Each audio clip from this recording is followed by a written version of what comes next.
Welcome to the Introduction to Microservices and Container lesson number 1.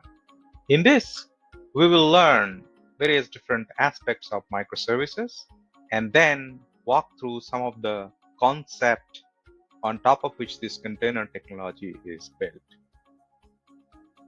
Now we'll explain and discuss about the microservices, virtualization, Docker, etc. And then we will try to compare different architecture, how it is being designed and deployed. And then we'll try to relate the Docker as its prerequisites for Kubernetes exercise. And then finally, we will discuss about the Kubernetes. Now, we'll start with microservices. What is the whole purpose of having Kubernetes, container, virtualization, etc.? So it is to build microservices. So let's understand first the concept of microservices. If you think about an application, right, a conventional legacy application, which is a single deployment, right? So it is everything built inside that application. If it is a 1-tier, 2-tier, or 3-tier application, doesn't really matter much, but everything is bundled together. So you see the front end, you see a back end, you see the business logic all tied together.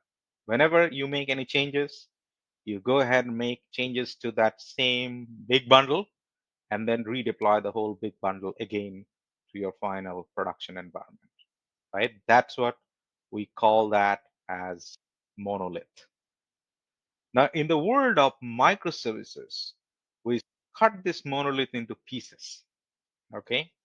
And then we put individual building blocks which are independently deployable. In a sense, like if you, let's say, build the front end, you only build the front end. It is not dependent directly in terms of deployment with the backend. So you can parallelly build the backend in a different component and then deploy differently. So you can actually finally call them all together and make a complete application, right? This is not a new concept, by the way. It is a twist of what we used to call a service-oriented architecture, or SOA, which is a design philosophy that was popular 2 decades ago with Azamax Web Services, which is the WSDL kind of data exchange, etc.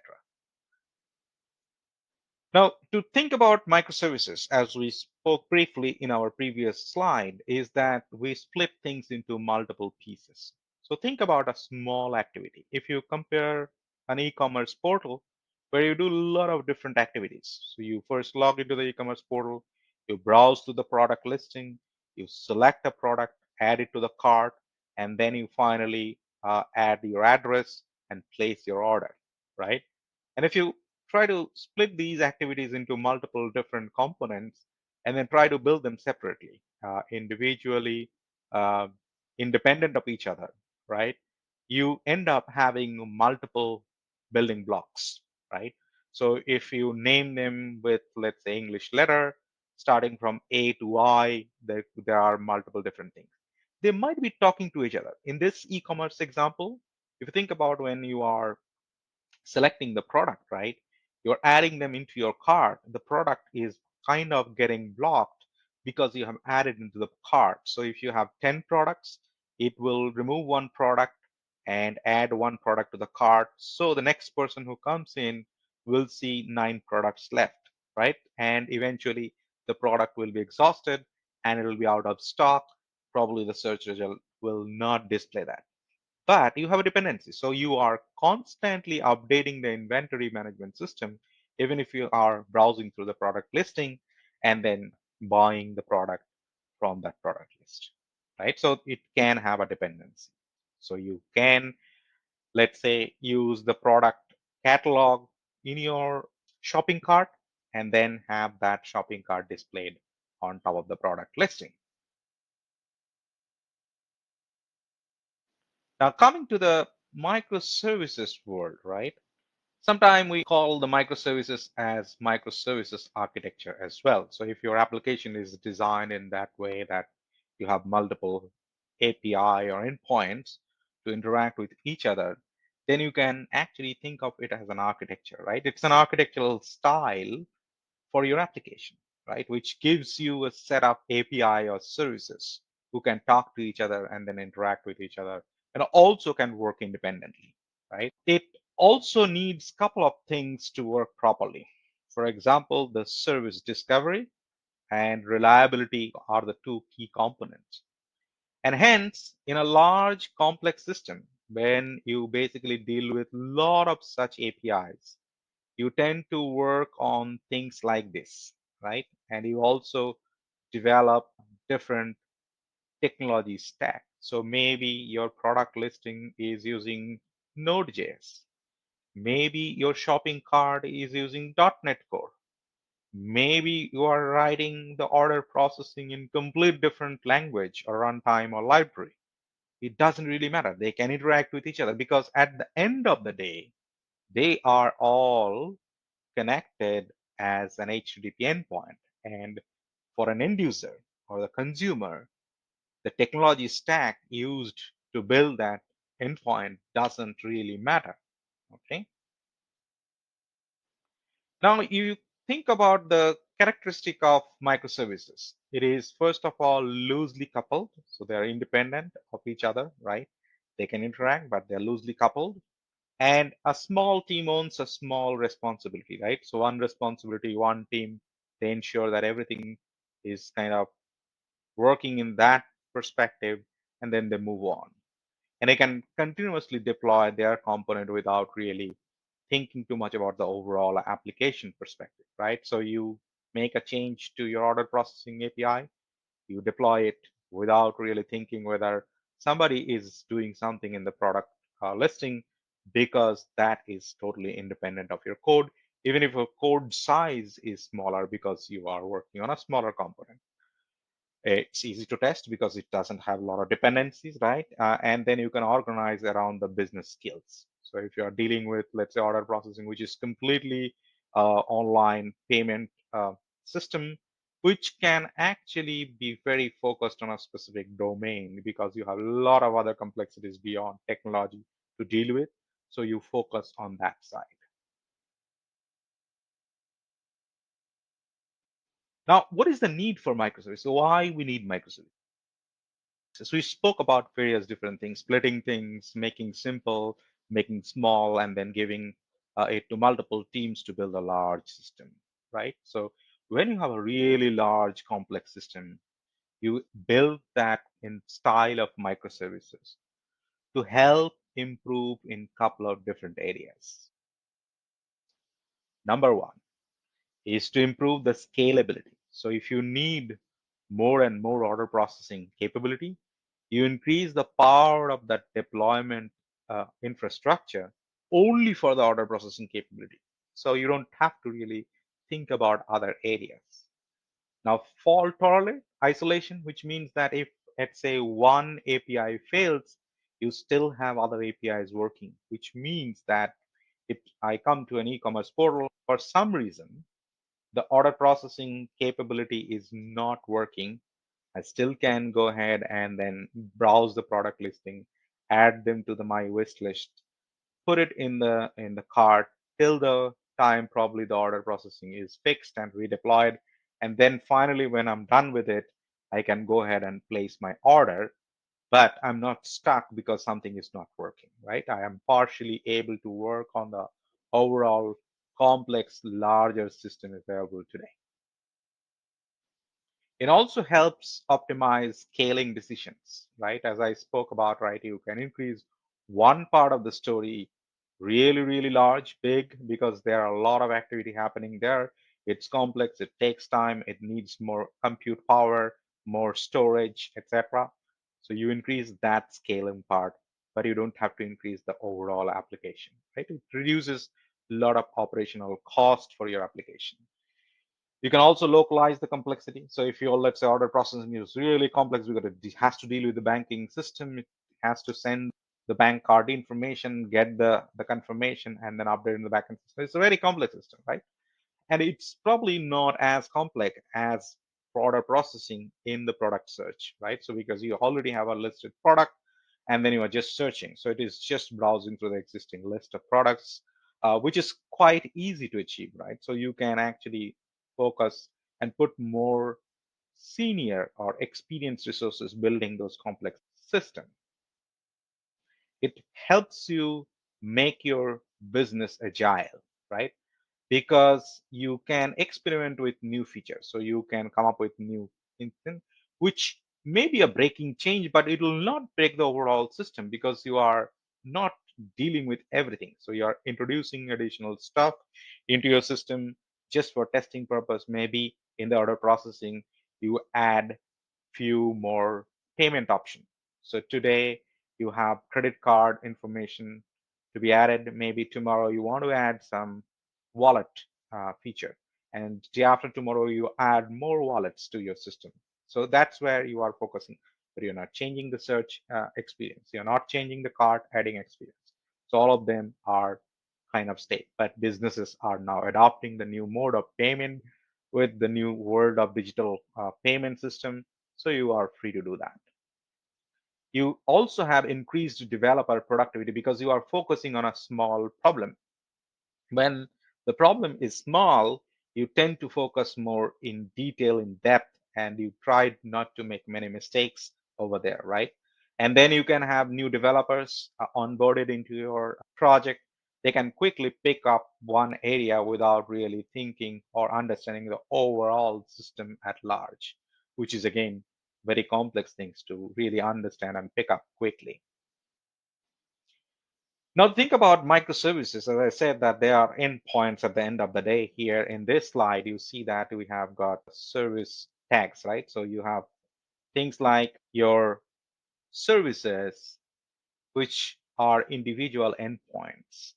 Now they may be exposed via an API gateway, which can actually be given to the end client. For example, if the e-commerce portal you are making and you have all the backend APIs built, you can think of it like exposing it via an API gateway for both a mobile client application or for a website. So if you build an application for Android and then you use these APIs, you build an application for browser, you use these APIs. So you are not changing any logic. You are just creating an end user interface, right?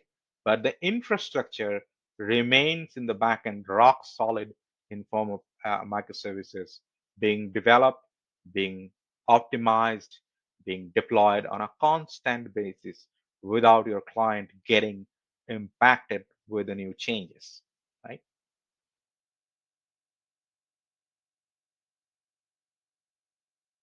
Now, in terms of virtualization, right, because the microservices is an architectural pattern, but where do you need to deploy that into your environment? So that's when we come up with this virtualization, right? So virtualization is a way to think about moving your application into an infrastructure, which is not the real infrastructure and infrastructure on top of an infrastructure. So think of it like a Windows operating system. So if you have a Windows operating system and you have a microservice written in a programming language which runs on Linux operating system.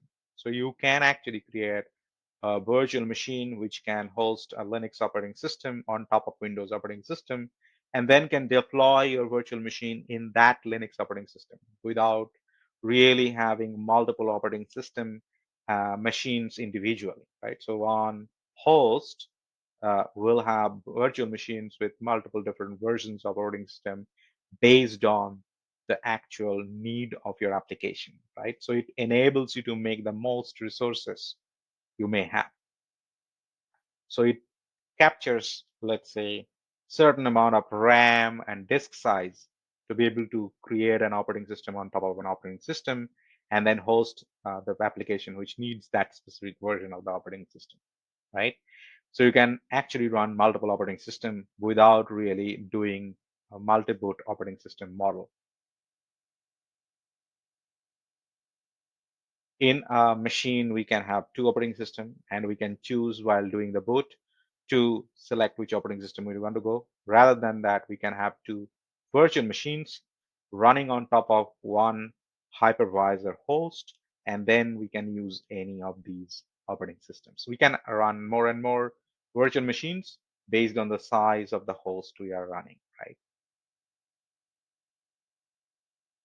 So it is one of the good practices, and that's how the cloud is designed today. So what you see in the cloud today are all virtualized environment sitting on top of virtual machines, right? Many virtual machines you use today, and then they are giving the control plane to deploy, work with those cloud vendors, right? What is also beneficial about the virtual machine is that you can copy the virtual machine into another virtual machine host and run it as is.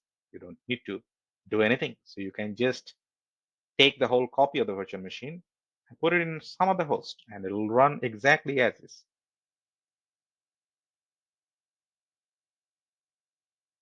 Now, in terms of virtualization, if you see that it has got certain common layer before you come to that virtual machine layer. So it has a hardware where your operating system runs, and that's what we call as host operating system. And then on top of that host operating system, we run something like a virtualization layer, which ensures that you are able to now create a virtual machine on top of that operating system. So that virtualization layer is capable of allocating resources and deciding the network traffic, etc. All those complex things which we don't really need to worry too much about. Now, the guest operating system is the actual virtual machine where you work on, right? So you basically deploy a Linux machine on top of Windows operating system, and that Linux machine is a virtual machine sitting on top of the Windows host, right? So that's what we call as guest operating system or guest, right? And then you can have many different operating systems running on top of one single virtualized environment like Windows, Linux, Apple, Mac, right? So all these different operating system can be run on top of single virtualized environment. It helps you reduce the overhead.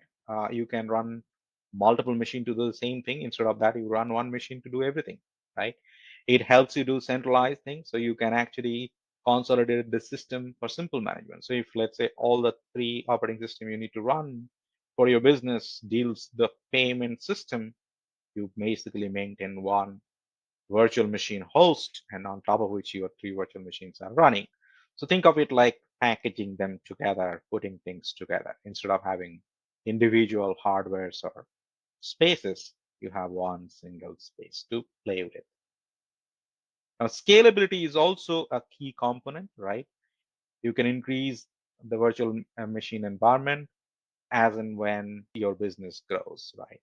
You can do data restore.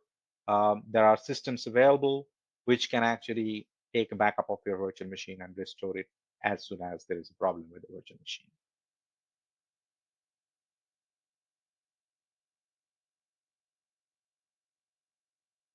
Now, what is more interesting in the space of microservices and this virtual environment is container, right? So container takes this virtualization concept one step ahead. What essentially it says that you have an application. An application needs a runtime depending on the programming language you have selected. Now, that runtime also needs certain libraries which application specifically uses. So you package them all. You put them all which is required for your application. So your application executable code, the runtime, and the libraries.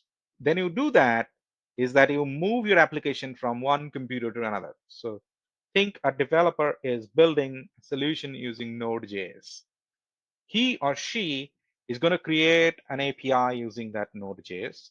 They will also use certain libraries for Node.js to be leveraged in that application API, and they will also download and associate that library. So you package them all. So you say that this is my application code, couple of JS files, And then this is my configuration mentioned in JSON file. And then these are my libraries I need to restore and run before I run that application. And that's all I need. You package them, you move that. So you run it in developer machine, you run it in test machine, you run it in a user acceptance test machine, you run it in pre-prod, you run it in production. Things don't change. So what this concept is known as a container, right? So it basically is an image which you create out of your instruction given in a simple text file. And then it takes the base image as, let's say, the operating system base image, depending on which operating system, what is the target framework you want to use, and then puts everything on top of that, and then makes an image which is a container image. Now, container image is not a full-fledged operating system unlike virtual machines. So you don't get the full-fledged operating system. You get certain part of it, right? We'll see what is that exactly means in our upcoming talk. Now, the container really means that it's a small piece of component. So if you consume or create a virtual machine, which is of 10 GB of size to run an application, for the same application to run on a container, you might probably need a few KBs, sometime few MBs, depending on what operating system kernel you are using, what kind of runtime you're using. But certainly not 10 GB, right? Not 8 GB, not 5 GB. It is way, way less than that, which essentially means that you are getting the similar isolation model, but also the size is very small. So you now will be able to run more and more containers into that same host operating system, right? That's our container runtime platform. To compare this virtual machine concept with the containers, they are almost the same. But from an architectural perspective, from the deployment perspective, from what it actually looks like, has got a huge difference, right? You can see from the left-hand side of this is a virtual machine, which has got independent VM. So if you have, let's say, 8 GB of RAM, you allocate a 2 GB each to these three virtual machines. So the host operating system will only have 2 GB to play with, right? So you are basically allocating dedicated resources. Here in the container space, you still have the infrastructure and the host operating system, but on top of that, you run something called a Docker runtime, right, for Docker containers, and then you run the container. Now, when the container is not running, no resources are being consumed, so you have all the RAMs, like in this case, 8 GB is free. And then all the hard disk space is definitely not free because your container image has got a space it captures, but you have that memory being not being used. So there is no IOPS happening. So there is no activity happening at that point in time, right? So you can now run more and more container because size of the container is way, way, way less than the virtual machine. Now, from in terms of virtual machine and the container concept, we also see a couple of subtle differences, right? Both of them offers isolation, indeed, but container is, as I said, lightweight, right? Isolation. And then also the virtual machine, you can see that runs the whole operating system, whereas the container runs the user code portion of the operating system. So it doesn't really care about the overall Linux operating system or Windows operating system. It only considers the portion of it, right? So you tend to create something which is smaller in size. Now, in terms of virtual machine and container, there are a lot and lot of difference. So we keep talking about them, it will never end. But just key point. In a virtual machine, there is an operating system. So you log into the virtual machine, right? If it is a Windows virtual machine, you get the full desktop, dedicated. In container, you don't have that opportunity to remote into that container, right? So if you create a Windows container, let's say, you will not be able to remote desktop into that container because it's not a full operating system anymore. You can access the virtual machine over a network, and then in the container space network, it uses a network driver. So you use a certain different way to interact with the network of the container. Now in the virtual machine space, You deploy the individual virtual machines either by using Windows Admin Center or Hypervisor Manager. You can deploy multiple VM by using script like PowerShell or System Center Virtual Machine Manager. So there are certain virtual machine management tools and components available. In the container space, you deploy individual container using Docker CLI, or we call it command line interface. Docker CLI helps you deploy container. You can deploy multiple container by using orchestrator such as Kubernetes. Now you see where this concept of Kubernetes is coming. So we are coming a bit slow, but we are trying to clear up the requirement of Kubernetes, right?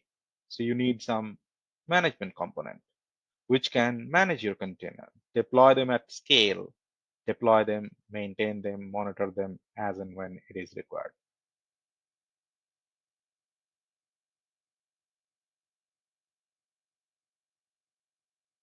Now, because we talked so much about Docker when we talked about container, let's also understand what it offers. So in the space of Docker, it's a container-based platform, obviously, because it's, again, can run container. And one of the things which, when Docker came in, was being said that you build for once and you run anywhere. That was the motto of Docker. So you don't need to really worry about whether that machine has got enough prerequisites because you are providing the container image. And if that container image runs on certain operating system, it will run anywhere in this world. Doesn't really matter. Now, what is the importance of the Docker, right? Why we talk so much about Docker? Because the containerization involves building an entire runtime environment. So it is not so simple to run just like a container on top of any operating system. So you need to build a runtime, right? And that is something which Docker provides us, right? So that Docker provides us a runtime capability on top of which we can run our application, all its dependencies, libraries, executables or binaries, configuration files, etc., in a single package, right? So if you have everything you put together in a single package, give it to Docker, Docker will run on top of its own runtime. You have multiple containers. Each app can run independently of others, so they don't interact with each other. There is no issue as such. And then if there is any dependency to interact with each other, Docker will have a way to do that. Now, also the Docker concept is on top of a single operating server, right? And then it builds small individual virtual environment. In that case, right, you need a complete control of the virtual machine. So you probably build an application, let's say a Windows application, which needs to read something from registry. Then probably container is not a solution because you will not have access. So you'll go with the virtual machine way. But if you think about running a project on another machine with various options, and then it'll be very difficult to manage, right? So virtual environment, virtual machine, they are bulky. They need a lot of space. So you need to actually have a lot of hardware space available to do that. Whereas in Docker, it really allows you to package things based on the various different stages of a project. So for example, if you have a running product and your products has got certain user base, you don't want to disturb them, so you continue that user base, and then you add additional feature, you create another Docker container image and then deploy it, test it. So you have two same thing running, one the current version, another is current version plus the new enhancements, just for end user to react on it. Let's just discuss about some use cases of Docker. Let's start with simplicity in configuration. So the primary use case Docker advocates is simplifying the configuration. One of the big advantages of VMs is the ability to run any platform with its own config on top of your infrastructure. Docker provides the same capability without the overhead of a virtual machine. It lets you put your environment and configuration into code and deploy it. The same Docker configuration can also be used in a variety of environments. This decouples infrastructure requirements from the application environment. The freedom to run your applications across multiple infrastructure as a service or platform as a service without any extra tweaks is the ultimate dream that Docker can help you achieve. Today, every public cloud provider like Amazon, like Google, like Microsoft, they all support Docker. The big names have placed their bet on Docker. Now it is our turn to benefit from the same option. Now, in terms of code pipeline management, the previous use case we talked about makes a large impact in managing code pipeline. The code travels from the developer's machine to production. There are many different environments it has to go through to get there. Each of these many environments have minor differences along the way. So the Docker provides a consistent environment for application from dev through production machine, easing the code development and deployment pipeline. Immutable nature of Docker images and the ease of which they can spun up help you achieve zero change in application runtime environment across dev through production. Now, this brings definitely the developer productivity. So in turn, it actually adds additional advantage to Docker, which delivers the dev productivity uh, immensely increased capacity. You can think of an application development lifecycle today. In a developer environment, we have two goals that are at odds with each other. Number one, we want it to be as close as possible to production. And number two, we want the development environment to be as fast as possible for interactive use. Now, ideally, to achieve this first goal, we need to have every service running on its own VM to reflect how the production application runs. However, we don't want to always require an internet connection and add the overhead of working remotely every time a compilation is needed. This is where the low overhead of Docker comes in handy. A developer environment usually has a low memory capacity, and by not adding the memory footprint, that's commonly done when using VM. Docker easily allows few dozen services to run.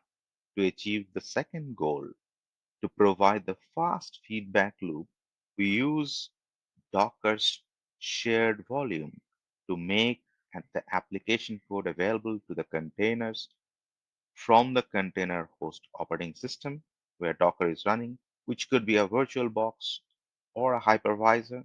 The application source code is made available to the container host using synced folder like Windows operating system, like Mac or Linux, wherever you're hosting your application to.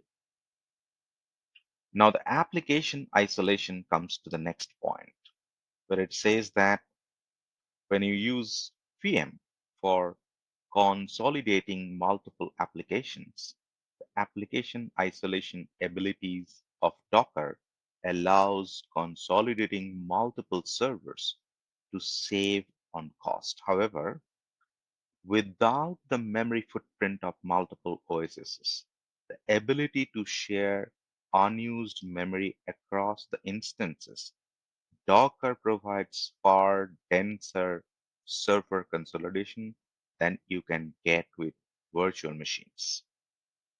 The new breed of highly customizable platform as a service, such as Heroku, Elastic Beans, and App Engine, all use this powerful feature of container that is now at your disposal with Docker. Moreover, open source projects like Kubernetes, etc., make deploying and monitoring large number of containers representing a multi-tier application architecture manageable. Debugging capabilities. Docker provides many tools that are not necessarily specific to a container, but they work well with the concept of containers. They provide extremely useful functionality. This includes the ability to checkpoint containers and container versions, as well as difference between two containers. This can immensely useful in fixing an application multi-tenants.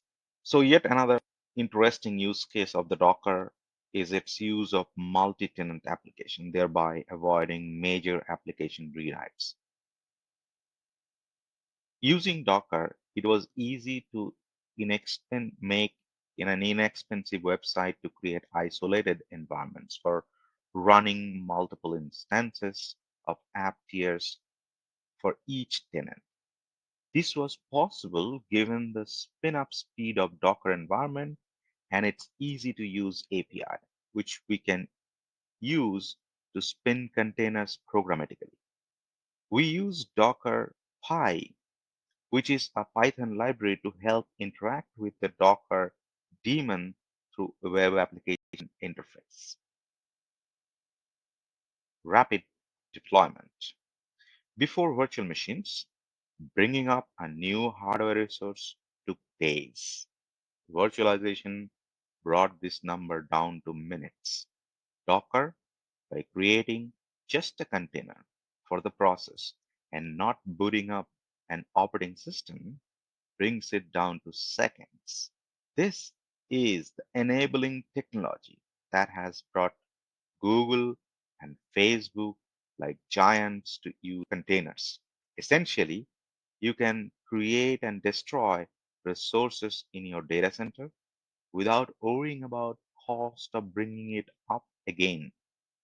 With typical data centers utilizing at 30% in general, it is easy to bump up the number by using more aggressive allocation of resources.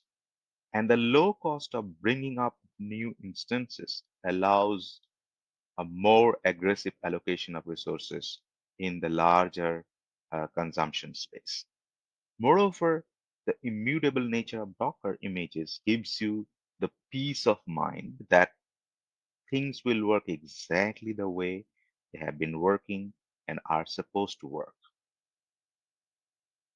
Now let's talk about server consolidation. So the server consolidation really brings in one aspect very clear that we do not need multiple virtual machines to run multiple parts of our application. We can have one operating system running, and on top of that, we can run as many containers as we can run, and they're independent of each other, but can also communicate between each other.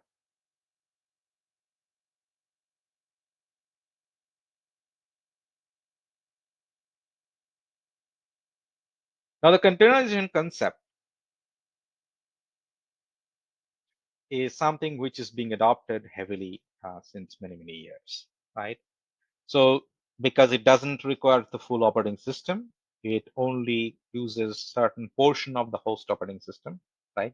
So you can run many, many container within a single operating system, right? So essentially, it frees up a lot of space from your machine, like CPU, like RAM, which otherwise are very dedicated in the virtual machine concept, where you have a virtual machine, you need to tell that out of my 16 CPU machine, I am going to give this 2 CPU to this virtual machine, and they are gone till the time I'm deleting the virtual machine. So I do not block resources by just creating container and not running it. So container only consumes the resource when it is running. Now with this, it also says about something like OS patching. So when you think about virtual machine, because it is a full-fledged operating system, you need to take care that OS is up to date, right? If there is a license associated, if it is a Windows Server machine, then you need to pay a Windows Server license. It also involves a maintenance because it doesn't really make a lot of difference between a physical machine versus a virtual machine in terms of operating system management capability, right? So it is like that. So if you have a new version of the operating system, you need to upgrade that operating system both on a hardware-based operating system versus on a virtualized operating system. Things will be the same. Now, containerization reduces everything we talked about, right? It is flexible, it is lightweight, it is portable, which means that essentially we can have more and more containers running for our application, right? The container gives you a couple of benefits: scalability, security, and loosely coupled nature. Now, scalability. You can actually create multiple container replicas across your data center automatically. When the demand grows for your application, you need more and more container behind a load balancer to be able to take care of the incoming traffic. And if the burst is unpredictable, container is a right solution in those kind of horizontal scaling concept. So you grow your container number, or you just create copies of the container and they are up and running as soon as you copy them and available behind a load balancer, which can take care of the traffic. Hence, your application is more responsive than before.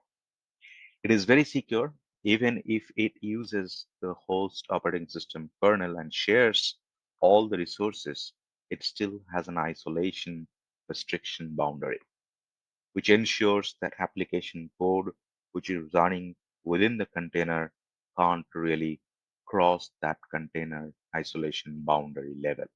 So you have any problem with one container, host any malicious code, or a library is a bit old you are using for your application and it is vulnerable, it's still not able to impact the other containers running in that machine. Maybe that container would be able to use more and more resources uh, and thus end up having more power, but you can restrict the limit in terms of how much of the CPU and RAM it can use at the end of the day, and it will not be able to cross that limit even if the host operating system has got large capacity. This is loosely coupled, right?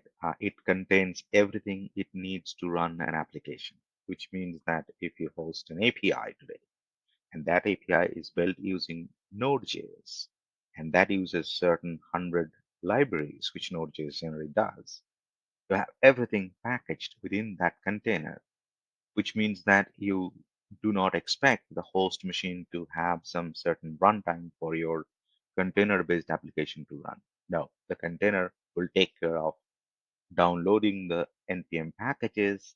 It'll ensure downloading or making sure the right runtime is being used with the base image, and then the operating system configuration, any environment variable it may need, all will be within the container. It doesn't really need to change anything at the host machine or make any changes to the host machine. So which means that if you need to run the same container in another machine, it's just the container you need to move or install or put it. You don't need to change anything. You delete the container, everything is cleaned up, right? There is no dependency left over in that host operating system via because you ran some container which has an application.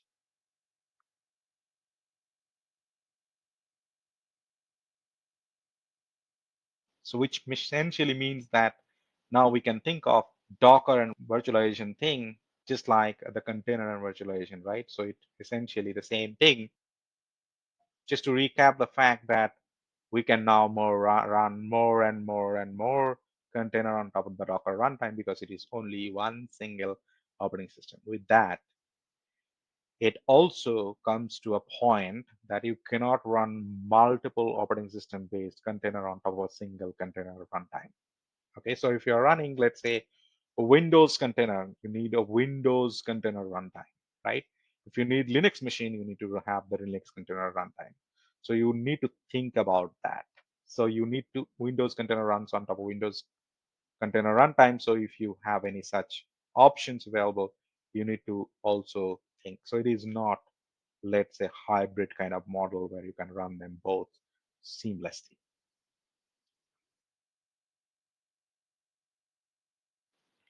Now, in terms of Docker versus virtualization, right? So they are sort of like both are virtualized environment, right? Um, Containers is generally meant for shorter life cycles activities due to their fast setup time because we can kill container in time, spin it up immediately.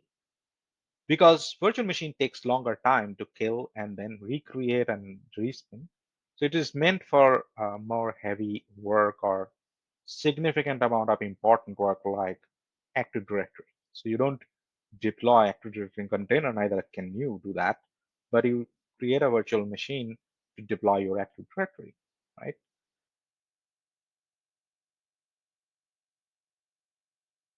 And then the container are so the best way to have a minimum number of servers for different applications. So because it occupies less space in the space of virtualization, it needs a larger machine, right? But it need to because dedicate compute resources to the operating system running on top of the host operating system.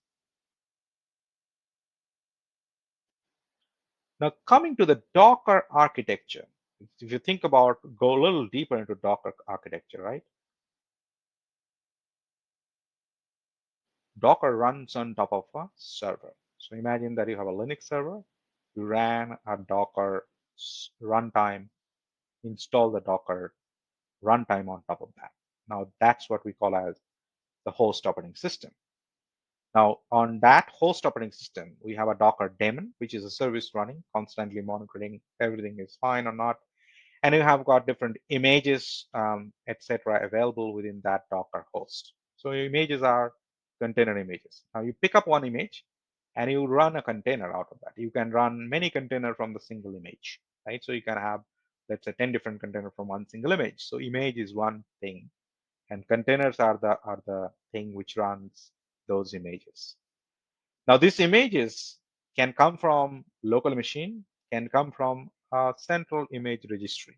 So if you have, let's say, think about a Docker Hub, which is a Docker registry for container images, and you want to run any Docker container, let's say Nginx, which is a web-based Docker container, gives you the web-like interface. And then you can just say that download that image to my local machine and then run the container from that. So that's what you do using that registry.